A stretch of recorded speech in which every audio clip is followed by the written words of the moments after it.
श्रीमद् भगवद गीता अध्याय 1 श्लोक 10 और 11 में दुर्योधन कहता है, अपर्याप्तं तदस्माकं बलं भीष्माभिरक्षितं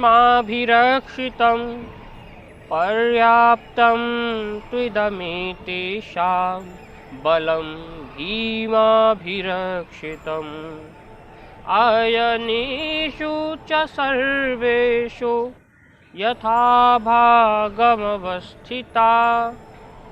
भीष्ममेवाभिरक्षन्तु भवान् सर्व एव हि। कि भीष्म द्वारा रक्षित हमारी सेना जीतने में अजेय है और भीम द्वारा रक्षित पांडवों की सेना चारों तरफ से जीतने में सुगम है। इसीलिए सभी लोग अपनी अपनी जगह पर खड़े होकर के केवल भीष्म की ही रक्षा करें। अगर भीष्म है तो हम हैं। ये भीष्म कैसा योद्धा है जो लड़ने को तो 18 अक्षौणी की सेना से लड़ रहा है। 18 अक्षौणी यानी कि 7 अरब के करीब। इतनी तो विश्व की जनसंख्या है। इतनी बड़ी सेना से लड़ने वाला अकेला भीष्म अपनी रक्षा नहीं कर पा रहा, जो पूरे कौरवों की सेना को मिलकर उसकी रक्षा करनी पड़ रही है। साफ साफ दिखाई देता है कि भीष्म कोई बाहरी योद्धा नहीं, भ्रम ही भीष्म है। भ्रम बहुत ही शक्तिशाली होता है। भ्रम ही पूरे कौरवों की सेना की रक्षा करता है। अगर भ्रम मर जाए तो मोह जैसे कई विकार तो यूं ही खत्म हो जाएंगे। लेकिन भीष्म यानी भ्रम को खत्म करना इतना आसान नहीं है, क्योंकि भीष्म को इच्छा मृत्यु का वरदान है। वो अपनी इच्छा से मरेगा। जब इच्छाएं पूरी हो जाती है तभी भ्रम का नाश होता है। कबीरदास कहते हैं कि इच्छा काया इच्छा माया, इच्छा ने जगत फसाया। कहे कबीर जो इच्छा विवर्चित, काका पार न पाया। इच्छा से ही सकल ब्रह्मांड की उत्पत्ति होती है। इच्छा ही है जो बच्चे को जन्म देता है। जो व्यक्ति इच्छा से रहित हो जाए उसका कोई पार नहीं पा सकता। हमारे मन में लगातार इच्छाएं जन्म लेती हैं, नई नई इच्छाएं जन्म लेती हैं। अगर एक इच्छा पूरी हो जाए तो दूसरी इच्छा तैयार खड़ी रहती है, लेकिन इच्छाएं कभी खत्म नहीं होती। ऐसा क्यों है?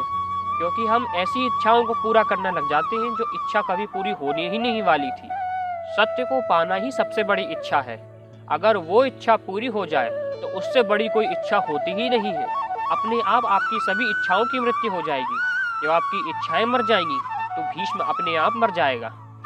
इसीलिए तो युद्ध खत्म हो गया, लेकिन फिर भी भीष्म जीवित थे, घायल थे, बाणों से छिदे हुए थे, बाणों की शैया पर लेटे हुए थे, लेकिन फिर भी जीवित थे, क्योंकि उनकी इच्छा खत्म नहीं हुई थी। इच्छा से ही उनको मृत्यु मिलनी थी। वैसे तो भीम बहुत शक्तिशाली है, लेकिन फिर भी दुर्योधन ऐसा कह रहा है कि भीम के द्वारा रक्षित पांडवों की सेना जीतने में आसान है। भाव ही भीम है। भाव सबसे ज्यादा शक्तिशाली होता है। इतना बलवान होता है कि भगवान को नीचे उतार ले। भाव के वश में स्वयं भगवान आते हैं। भाव न हो तो देवता साथ ही ना रहे, और जब देवता ही ना हो तो देवीय प्रवृत्तियां किस काम की। इसीलिए कौरवों का पूरा ध्यान केवल भीम पर लगा हुआ है कि एक बार भीम को हरा दे तो पूरी सेना अपने आप ही ध्वस्त हो जाएगी। अब भीम जितना शक्तिशाली दिखता है उतना ही कमजोर भी है, क्योंकि भाव का कोई ठिकाना नहीं। आज भाव है, कल ना रहे। ईश्वर में हल्की सी त्रुटि दिखने पर भाव डगमगा जाता है, और भाव के डगमगाते ही आपके भीतर की सभी दैवी प्रवृत्तियां अपने आप मैदान छोड़कर भाग जाती हैं। तो भाव जितना शक्तिशाली है उतना ही आसान भी होता है उसे डगमगाना। इसीलिए दुर्योधन यहाँ पर कह रहा है कि भीम की सेना को हराना आसान है, लेकिन भीष्म की सेना को हराना अजेय है। अजेय मतलब वो नहीं जिसे हराया ना जा सके। अजेय यहाँ पर मतलब है कि दुर्जय, जिसे हराना मुश्किल हो। हराया तो जा सकता है लेकिन कठिनाई से, क्योंकि भ्रम इतनी आसानी से हार नहीं मानता। अब आगे आने वाले श्लोकों में दोनों पक्ष अपने अपने शंख बजाएंगे। उन शंखों के बारे में चर्चा हम अगले वीडियो में करेंगे। तब तक के लिए प्रणाम।